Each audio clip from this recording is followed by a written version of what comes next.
এটা বাংলাদেশ তো বুঝুন তো ভাই, সাধারণ পাবলিক এত টাকা জরিমানা করলে এটা পারবে না। এটা এর আগে মিটার চালু হয়েছিল, তখনও কারচুপি করা হইতো এবং ওরা নিজেদের ন্যায্য ভাড়াতে অতিরিক্ত ভাড়া দাবি করতো। 1,000 টাকা জরিমানা, এটা আমি একবার মামলা খাবো বা এটা নিয়ে পরে আন্দোলন উল্টাভাবে হবে, আরো এটা রিয়েকশন হবে আমি মনে করি। এটা এত টাকা মিটারে যাওয়াটাই ভালো, সবার জন্য ভালো। সিএনজি চালক মিটারের বেশি ভাড়া নিলে জরিমানা 50,000। এ নিয়ে কি ভাবছেন চট্টগ্রামের যাত্রীরা? কালের কণ্ঠের নিয়মিত বিশেষ আয়োজন জনতার কণ্ঠে আপনিও জানাতে পারেন আপনার স্বাধীন মতামত। সাথে আছি আমি আবির আহমেদ। মানে বর্তমানে এখন আমরা যেহেতু সবাই সিএনজিটা এখন টুকটাক সবারই ব্যবহার করে ফ্যামিলি ব্যবহারের জন্য, তো এখন যদি রেগুলারের তুলনায় অতিরিক্ত ভাড়া দাবি করে, যেটা কখনোই কাম্য না অবশ্যই। কারণ হচ্ছে যে এখন যেহেতু এখন পাঠা উবার সার্ভিসগুলো চলে আসছে, এখন সিঙ্গেল ট্যুরে সিঙ্গেল যাইতে হলে সবাই ওইভাবে বাইকে বা রাইডে চলে যায়। কিন্তু যদি এভাবে ফ্যামিলি নিয়ে কোথাও যাইতে হয় এবং ওরা যদি অতিরিক্ত ভাড়া দাবি করে, তাহলে যেটা কোনো মতে যুক্তিযুক্ত না। আর যদি মিটার ব্যবস্থা সেটা অবশ্যই ভালো, এবং পরবর্তীতে এটা যদি না মানা হয় তাহলে এটার জন্য কঠোর আইনি ব্যবস্থা নেওয়া উচিত। 50,000 টাকার একটু বেশি হয়ে যায়, মানে তবে ওদেরকে আসলে কঠোর আইনি ব্যবস্থার মধ্যে রাখতে হবে। কারণ আমাদের ট্রাফিক সিস্টেমটা আর একটু সতর্ক হইতে হবে যে ওরা যে মিটার আসলে চালাচ্ছে, মিটারে কোনো কারচুপি হচ্ছে না। যেমন কি এর আগেও মিটার চালু হয়েছিল, তখনও কারচুপি করা হইতো এবং ওরা নিজেদের ন্যায্য ভাড়াতে অতিরিক্ত ভাড়া দাবি করতো। তার পাশাপাশি ভাড়ার যে রেশিওটা এটাও বেশি ছিল। তো এটাও এখন যদি পারে তাহলে এটা নিয়ন্ত্রণের ভিতরে রাখতে হবে। আর হচ্ছে যে আমরা যাতে ব্যবহার করতে পারি, সাধারণ জনগণ যাতে সিএনজি ব্যবহারটা বাড়াইতে পারে, এটাও খেয়াল রাখতে হবে। অবশ্যই ধরেন আমার যদি কাছে পিছে চাইতে হয়, এখন ধরেন স্ট্যান্ডার্ড ভাড়া হয়ে গেছে আপনার উঠানামা 100 টাকা, ঠিক আছে? তো এটা কখনোই হচ্ছে যে আপনার অ্যাজ এ কনজিউমার এটা কখনো কিনা আমার জন্য ফিজেবল না, বা হচ্ছে আমার জন্য এটা সুবিধাজনক না। বাট যদি ধরেন এরকম ব্যবস্থা চালু হয় তাহলে তো ভালো, কিন্তু বাংলাদেশের সাপেক্ষে আপনার মালিক সমিতির জন্য আসলে এসব সব করা কখনো সম্ভব হয় নাই। আর আমি আসলে ঠিক শিওর না এটা আসলে সম্ভব হবে কিনা। তো we can hope and let's see. আমি 50,000 টাকা সম্পর্কে বলতে চাবো যে অ্যাজ এ ট্যাক্সি ড্রাইভার এটা একটু টু মাচ হয়ে যায়, কারণ সব ট্যাক্সি ড্রাইভার তো নিজস্ব ট্যাক্সি চালায় না, তার উপর তাদেরকে মালিককে একটা অংশ দিতে হয়।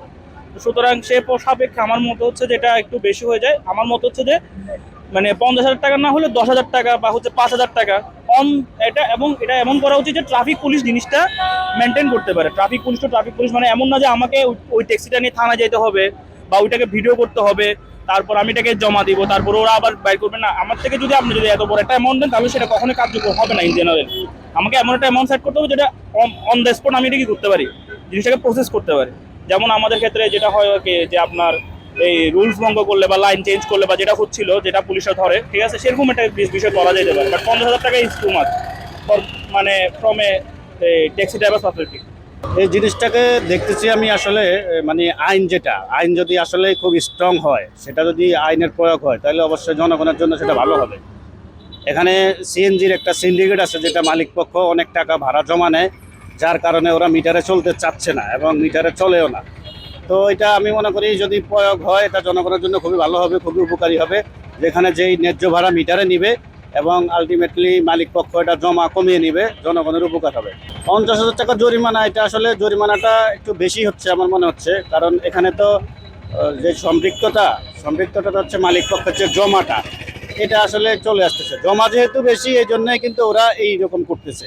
জমাটা যদি আলটিমেটলি কমে আসে তাহলে ওরা আপনার ভাড়াটাও ওইভাবে মিটারে চলবে।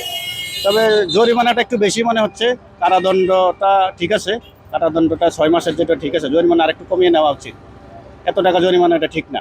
আর এটা তো কেউ দিতে পারবে না, একটা সিএনজি ড্রাইভার তো এটা দিতে পারবে না, 50,000 টাকা তো দিতে পারবে না। এটা 5,000 10,000 টাকা হইতে পারে, সেটা হয়তো মানে সহনশীল পর্যায়ে। যে এটা এখন মানে অ্যাডাপ্ট করবে না বা অ্যাচিভ করবে না। 50,000 টাকা জরিমানা, এটা আমি একবার মামলা খাবো বা এটা নিয়ে পরে আন্দোলন উল্টাভাবে হবে, আরও এটা রিয়েকশন হবে আমি মনে করি। এটা এত টাকা মানে এটা হয় না। না, এটা আসলে ওনার ওনার পক্ষ থেকে কষ্টকর হয়ে যাবে।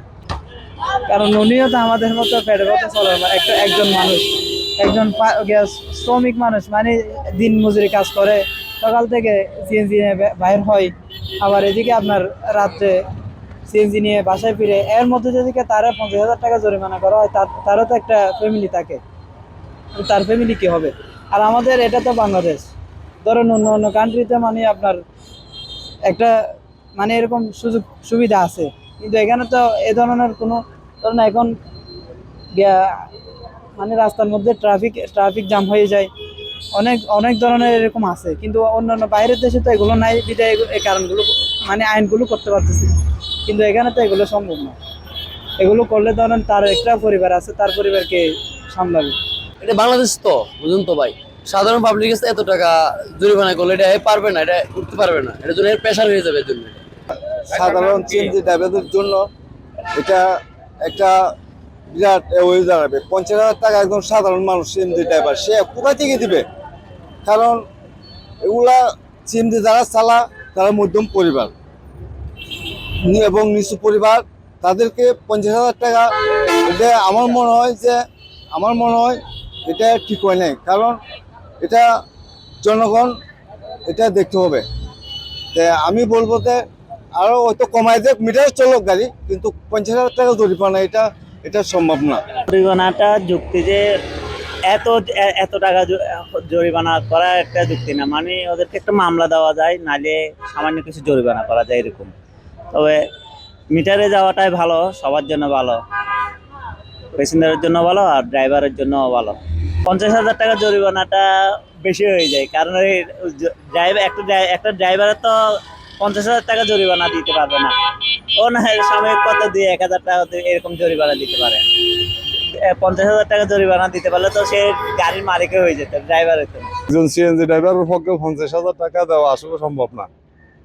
কারণ সিএনজি ড্রাইভার একটা কয় টাকা দৈনিক ইনকাম করে, যেহেতু ওরা ড্রাইভার, ওরা মালিকের গাড়ি চালাইতে হয় না। এগুলো আসলে সিএনজি ড্রাইভার হেঁটে হলে হ্যান্ড টু মাউথ একটা ড্রাইভার, দিন আনে দিন করে ড্রাইভার, সো ওনাদেরকে সুযোগও দিতে হবে, প্লাস আর্থিক জরিমানা সামথিং করতে হবে এবং সশ্রম কারাদণ্ড সামথিং দিতে হবে, তাহলে ওদের পক্ষে সেটা অ্যাকচুয়ালি কারেক্ট হয়।